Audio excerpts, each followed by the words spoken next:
Watch the Parliament tomorrow. There were many promises made in the lead up to the last election.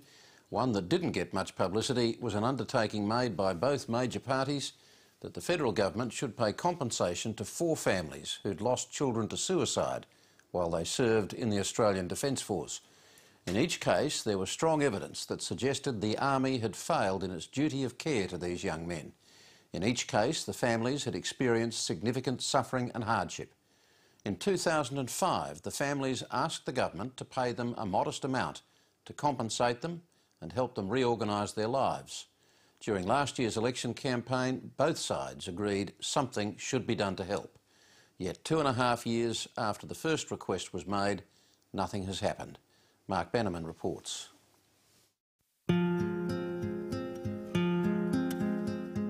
He was a wonderful boy, turning into a man. He was a great brother to Catherine, Jo and Amy. Even Amy today, she knows that David's not here. She knows that she's got a brother. And when she says that, you know, David's up there in heaven, it just cuts it. It seemed that David Hayward was a young man with everything to live for. In 2003, he completed his army training and he topped his class. We actually came from England 11 years ago, and Dave absolutely loved Australia, and he said he wanted to fight for the country he so dearly loved. But if this young soldier loved the Defence Force, it now appears that love was not fully returned. In January 2004, after allegedly being bullied, David Hayward went AWOL from his barracks near Darwin. 2 months later, he was found dead at this backpacker hostel in Perth. He had taken his own life. For his family, the first hint of trouble came when a policeman turned up in their front yard. Mrs. Hayward, I've got some really bad news for you. He said your son, he's been found dead in Perth. That was it? That was it. He said he's been found, and I've had a phone call from the Army to come and tell you that he's been found dead. To be quite honest, I can't remember a lot after that. The Haywards had every reason to be shocked. Although their son had been on the run for 2 months, the Army had told them nothing. This was a clear breach of regulations that demand the family should be informed if a soldier goes AWOL. For Wendy Hayward, it was a lethal error. Do you have any doubt that David could have been saved? Yeah, he would have been saved. 100%. There's no doubt about that. I'm just very annoyed. I just cannot believe that an organisation like that do have protocols in place and they didn't follow it. But this was not the end of their torment. Had their son been working for a civilian employer, the Haywards would have been entitled to sue or to seek compensation. But as they soon discovered, despite the Army's failure to follow its own rules, they had no grounds to make any claim against the Defence Department. It's all bureaucracy. But they don't care? They don't care. And they've got very little regard for us. Yeah. Do you really believe that? Yeah, they do. They've got very little regard for us. The Haywards are not the only family caught in this situation. In 2005, a Senate inquiry into military justice found a number of similar cases, including the story of Private Nicholas Shields, a young soldier who accidentally killed another soldier in a live-firing exercise. Despite clear evidence Nicholas Shields was in post-traumatic shock, the Army failed to treat his condition adequately before he took his own life. It's affected my health.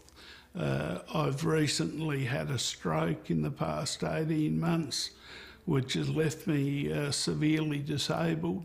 Life is just not the same. It's a struggle all the time because we have no future as far as Nick's concerned.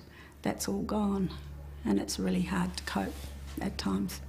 In 2005, frustrated by the Army's refusal to offer any form of compensation, 4 of the families went to the federal government and asked for a one-off payment to help them put their shattered lives back together. Now, given the kind of trauma they'd suffered, you might have thought the response would come back pretty quickly. That's not the case. 2.5 years on, there's been no response at all. How would you describe the process of dealing with Defence Legal on this issue of the 4 families?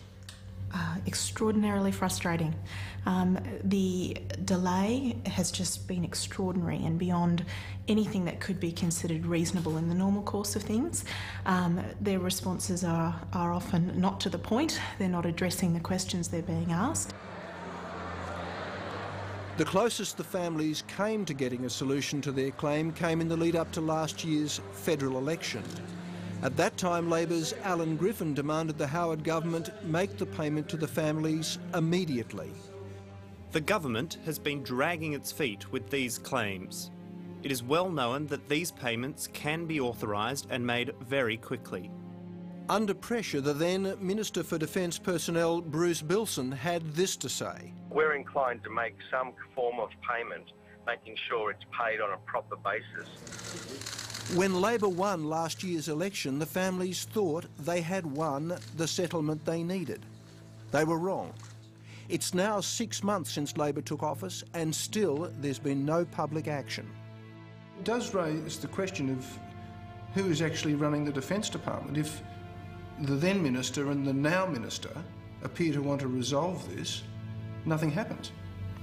It's quite shocking, and I'm having difficulty explaining to my clients how this is so. It's no longer making sense.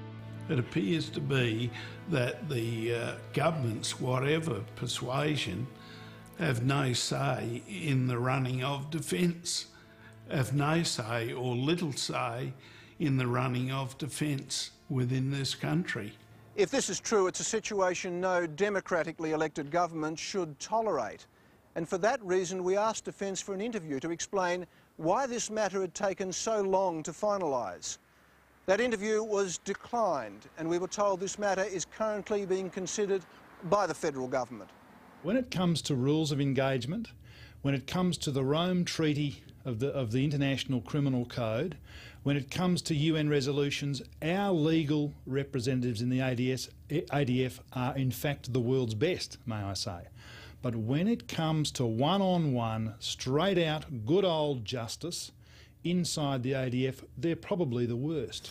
Well, it should be. Liberal Senator David Johnston was a key player in the Senate inquiry into military justice, and he makes it clear he understands the government's caution in making compensation payments. But having said that, he also warns that he's not sure Defence Legal are the people best qualified to offer advice on cases like this.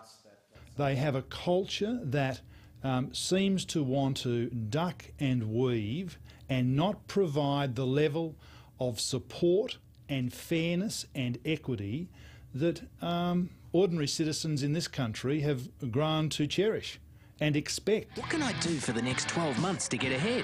Well, it's now clear this issue will be a major test for the new government and some of its ministers.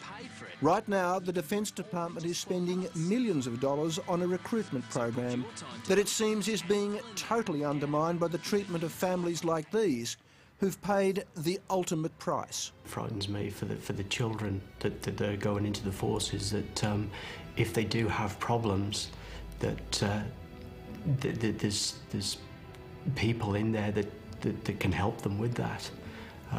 Just not sweep them under the carpet. Would you ever let your child go in the service again? Absolutely At this not. particular time, no. Absolutely not. No. No way. No. There's been a breach of trust? Yes, Yeah. absolutely. I wouldn't recommend it to anybody. Absolutely not.